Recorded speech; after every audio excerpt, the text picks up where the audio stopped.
Katie and I look pretty nice. We know. We're going to an event tonight. What? An event? An event?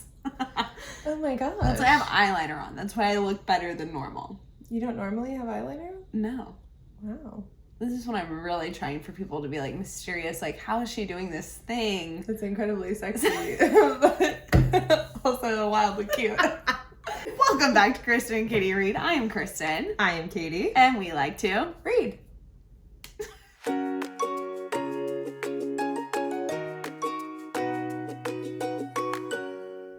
Katie and I are enjoying ourselves a little tangerine Peach mango. All the things. All this the is things. just a little pre-gaming, no alcohol whatsoever. That's right. And of course, our reusable straws. Of course. Today, we are diving into the highly anticipated third and final novel of the Serpent Dove series, Gods and Monsters by Shelby Mahurin. We finished this a couple weeks ago. Yeah. We've been reading other things and a lot's been going on, so we haven't had a chance to sit down and dive into this book. So today we want to give a deep dive into our thoughts on the book. Katie's going to give us a quick synopsis, the things we liked, things we didn't like, all of our hot takes, and then we're going to give you our overall ranking and maybe a power ranking of the three books themselves. Yes, absolutely. Okay. We should do that. So this is going to be spoiler filled. We are assuming that you have read book 1 and 2 and have read book 3 by this point. So if you have not read book 3, Don't make an ass of you and me. that's all you need to know, folks. And with that, let's dive on in. Okay, so this book is broken up into 4 distinct parts. So in part 1, we see the group after Ansel's death. They're on the run again, and Reed is not sexually attracted to Lou. Ding, ding, ding. She's not Lou. She's Nicolina. So part 1 is basically them figuring out that Lou isn't Lou and deciding what to do about it. Part 2 is the execution of the exorcism of Nicolina. Wow, it seems like such a horror movie. I know. As well as the dive into the Melusine, or the mermaids. Part 3, we find out that Reed has given away his memories of Lou, so it's trying to convince him of who he is, that he's a witch and he's still a good person. And then we move into part 4, which is the climax, taking down Morgan and the king. High stakes. A lot happens in this book. A lot happens in this book. Yeah, it's really interesting because I would say the biggest complaint of book 2 is that not a lot happens. Yeah, and I think it kind of serves, it's kind of that trajectory? The trilogy pitfall that a lot of trilogies fall into. Yes, if the second book is either the best or it's by far the worst. Yeah, so it's super interesting. Overall, Katie, what are your feelings on the book? When you got done, were you satisfied? How are you feeling while reading it, and how are you feeling afterwards? I was very stressed while reading it. I read it pretty quickly over 3 days, and so I feel like I was just very worried to see where some of my favorite characters ended up, and also just not ever having, since this is her first trilogy, I don't know her patterns. True. I didn't know if we were setting up a tragedy, if we were setting up a, this is more, I didn't think about of more than this couple, and I was not going to be abused. I'll tell you that. Not amused. So, I similarly went through it pretty fast because I wanted to know what was going to happen, and I think in it, I was thinking, wow, this is so good. Since I'm a little bit distanced from it, there's definitely, it's not my favorite in the trilogy. I wanted to know, I like endings, so I wanted to know how we tied this all up. But I found Ansel's death in the second book to be very telling that we were not killing major characters. That it was, very, specific. Yeah, she'd specifically killed him. To avoid a big kill. Yeah, but then I for a second maybe thought Coco or Beau, just because they kept building up, Coco can't possibly lose anyone else. And I was like, so don't take anyone from her. I thought we were kind of building up to a Romeo and Juliet end. Ooh, because, she remembers and he forget, Yeah. Yeah, that's a really interesting take. So I was worried that he was going to get his memories back and then they would die together. That would have been good. I would have been upset. I want them to be together. It's hard because because something is so poetic doesn't make it better. And I think I always like stories where they do actually get to be together. I do too. While the other ones stay with me and I think of them often, they bother me. They like keep me up at night, and not in a good way. Yeah. What are the good ways to be kept up at night? I mean, just remembering that my people are together and that they're fully satisfied. No, I agree. I'm just sitting there smiling, thinking about it. I agree. How did you feel about the very last chapter being told from Ansel's point of view? It's like, it didn't need to happen. It kind of felt like we wanted it to have like this like ghostly like, oh, and all was well, like from afar overview, when like I really would have loved to like hear Lou's thoughts of her love, like just that she gets a happy ending. Yeah. I don't know. I just found it unnecessary. Like, I always think in books when characters die, I forget that these are fantasies and that we're obviously going to interact with them again in some way. Like, obviously, Ansel's in this book twice. Yeah. Like, he's not gone. I don't know. What are your thoughts? I agree. I think it definitely had a way to be in third person, technically. Yeah. But also through the eyes of someone we know. I mean, I thought it was fine. I probably would have rather had it from Lou or Reed. Yeah, but I don't know. I did find that odd, but like her way of like getting to keep him around. Yeah. What was I gonna say? Oh, okay. Character that came out of left field that I was like, are you my favorite character? Is Reed's ex, Celie. I don't even know her name. My God, she's amazing. I love her. She really, really became a great character in this book. I love her because she's still like dainty and feminine, but it's like very like fierce and like, and it doesn't have to be a witch. Like she's just, I really like when you have multiple powerful women and they don't have all the same personality. Like she was very fully her own person. I really liked her character development. I agree. I thought that, I mean, like, because I think that Lou, Coco, and Celie were very different, and they got to showcase, like, or highlight the reasons why their differences are important. Yes. Without it and their struggles are different. Like, right. Lou was created to be slaughtered, and that's, like, such a whole mind trip in itself of child abuse, mentally, just all the things. And then Celie doesn't have really any trauma until she's an adult, and then what she goes through is almost like war. I mean, she fully has PTSD from what Morgan puts her through with her sister. It's the most horrific thing. Like, I can't even believe she came up with it. It's so evil. It's so evil. It's so dark. I liked that basically all of our players were not ever all bad or all good. Like the chasseurs with John Luke kind of having his little bit of redemption with the guy from the church. I really like Jean-Luc. And then not all the witches are good, right? Like we are against some of the witches. I just like that on every team we have people that we root for and then we don't. Right, and that like the king is a villain. Yeah, Morgan is a villain. And they are also enemies. Yes.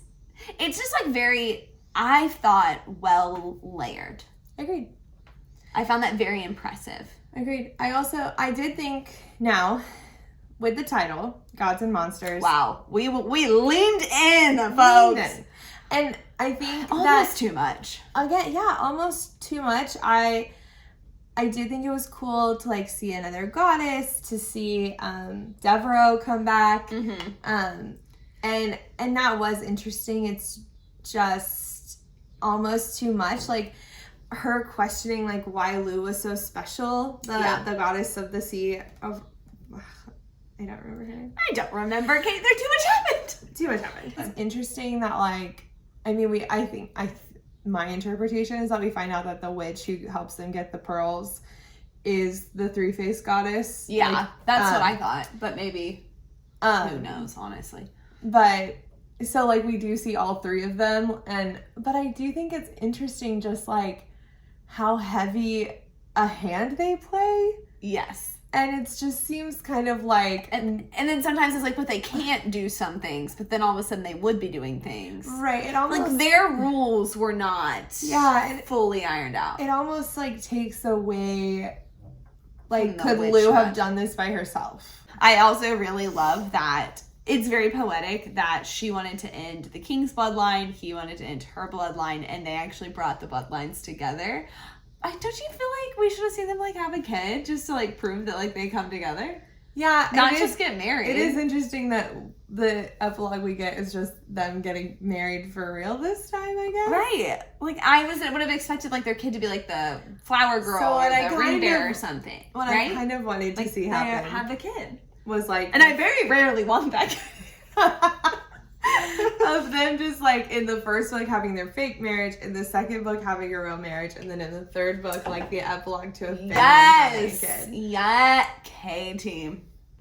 I love that for you. Why is Reed the only magical male? Was that not explained? It's like, men have magic too. So are there other men out there with magic who maybe just like weren't shown how to use it, so they don't know they have it? Like, would Reed have ever known he had it if he weren't like with a witch? Did she, I don't even remember now in book 1, like did she describe it to him and then he knew what to look for? Or did it just pop up for him? I don't know. And you are correct. Maybe it's explained and we didn't realize it. I don't remember. So if you know, please tell us. Please inform us, because that doesn't make a ton of sense. Okay, let's dig into some of your favorite scenes. Our favorite scenes. Okay, favorite scenes. I mean, I don't want to sound too basic here, but probably the jail cell scene. I just like, they're not really themselves in any of the scenes until the very end. So when they finally get to be together, and I guess he's still not fully himself, then it's like when she sacrifices herself again, like when she takes all of their pain at the end is when it finally clicks for him, which I found to be very beautiful symmetry to the first one. I know. When she took that witch's pain. I really did like that. Yes. But what a callback. I felt like their sex scene in the jail was so spicy. It was very spicy. I liked that. Very spicy. I liked that scene. And honestly, that's probably the end where they're like actually battling and trying to get off of the. They're trying to get off? Oh my God. Is that what she What? said? When they're about to be burned at the stake and that scene. Okay, great. What were your favorite scenes? I really liked whenever Lou is herself again, just for that second with Reed, and they have that conversation, and Reed says that he'll find her. Oh yeah, Katie, shoot. So beautiful. Okay, I will also piggyback on that scene. So something about this trilogy that kind of didn't work for me, and I want to clarify that I did enjoy all 3 books. Me too. I finished all 3 books very satisfied. I think after reading some other standalone novels, I do think that this story could have been one. Yeah. Instead of having it broken down into a trilogy, I get it, like whenever you sell a story and you're super attached to these like 3 different arcs, I think it can be hard to visualize. I just feel like the first book had such great like closure in certain aspects, and it all could have ended at the chateau. To have all 3 books, the whole meaning, like reason for Morgane's existence is to kill and sacrifice Lou, just gets repetitive. Yeah, because that's what basically happens is the first one is a failed attempt. Right. And then they like go there and basically another failed attempt. Like it's just like they repeat a lot of things. And then when they introduce new issues in book 2 and book 3, it almost is like they're too fast. It's like it should have either been a problem or a long plot development the whole time. For example, Lou kind of going dark and overusing her magic in the second book is just barely touched on, and then it has absolutely no consequences later and is never thought of or discussed ever. Whenever her and Nicolina are one person, it almost feels like they could have been like, is this Dark Lou? Like, is this the consequence of the thing we were afraid of? But that's never a thought. That would have been so smart. Oh my gosh, Katie. You are blowing my mind today. Thank you. Let's give our rankings, Katie. Okay. What would you give Goodreads ranking and out of 10 ranking? I'll be honest, I think I did give this 5 out of 5 on Goodreads. Okay. I had high expectations for it, and so I feel like I did finish it satisfied and happy with where it went. So I went ahead and gave it 5 stars. Maybe would have now, maybe like a 4 out of 5 now that I'm a little bit further away from it. My own personal ranking would probably be like an 8 or an 8.5 out of 10. I forgot you've introduced the half point. Okay. I gave this book a 4 out of 5. I really like it. I think it's really enjoyable. It's just, I don't know. It felt to me like we were building to this exact same thing in all 3 books. Agreed. I would give it an 8 out of 10 on the on the personal rating scale for sure. Yeah. So as far as the whole series goes, we definitely have it. I know we're the same. Top of the okay. So now we got to figure out left, right. I don't know which way they go. Okay. Okay. Let's do. What's your third on the chopping block? Third, last pick. Okay. Okay. So for the third, I think we would both agree. Yeah. Blood and Honey. I really enjoyed it, honestly. However, I can acknowledge the pacing wasn't the best. Yeah. And I loved Dark Blue, and it kind of having that not really be anything. You're right. It hurts it. I think depending on how book 3 turned out, if they'd gone down that path more, I maybe would have liked Blood and Honey more. But now it just feels pointless. Yeah, agreed. Okay, coming in the what was that same? Yeah. Okay. Coming in the number 2 spot. Gods and Monsters, our finale. The finale. Boom, boom. Why? I mean, you do. Finally, everything is answered. We get to see Reed's powers fully realized, him being fully comfortable with them, him loving Lou fully for who she is, Lou loving herself, loving Reed, accepting her fate and what she's going to do in the world. Their character arcs are complete. And I love that. And coming into the number 1 spot. Couldn't have been anything else. The first one. This is such a great book. Serpent and Dove, you guys. It drew me in so fast. The pacing, them running around the town. I think that one of the things that made me like this book the best was that they had a place to live. Yeah, the city of it all. This living in the city, going back to the tower each night, having the stability of the long con of she's a witch stuck in the tower, married to a witch hunter. I think that it just gave it a little bit more ground. Yeah. Where having them be on the run for 2 books after, it made it a little bit harder for me to pin down. No, all of those things echoed.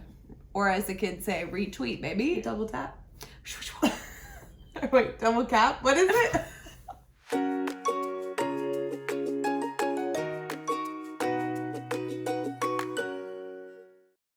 Double tap is like liking something. Katie, I heard it when I said Double cap is like killing someone. No, isn't that like cap like the truth? What? Cap? Yeah. No Double cap. Or wait, maybe cap is a lie. Because like whenever the youth 2 caps in a lie. youth, Tell me more about the youth. The youth culture will say no cap whenever they're saying like no lie. They mean like no caps lock? No. What do they mean no cap? Kristen, they're youth. They cap don't know. is not a word. Cap is like the cap of a lid, a cap for your head. It's a nickname. Oh, for what? Captain America? Yeah. So, because he stands for truth? Marvel is that ingrained in our culture? You're getting like... Is that real? That's why they say it? Because of Captain America? No. Oh. No, that can't possibly be it. I'm asking it, Katie. I'll ask them on Monday. I need to know the root of no cap.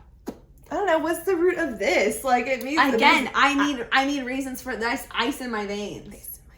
Which is referencing drugs. Which still has a cool image. I don't know why, but like this is not good. Earth are drugs still the cool. fact that they do this and think this is like cool is not. Like we can trace this back. This one checks out to me because I know the root. No cap has no meaning. And no cap. And you heard it here first.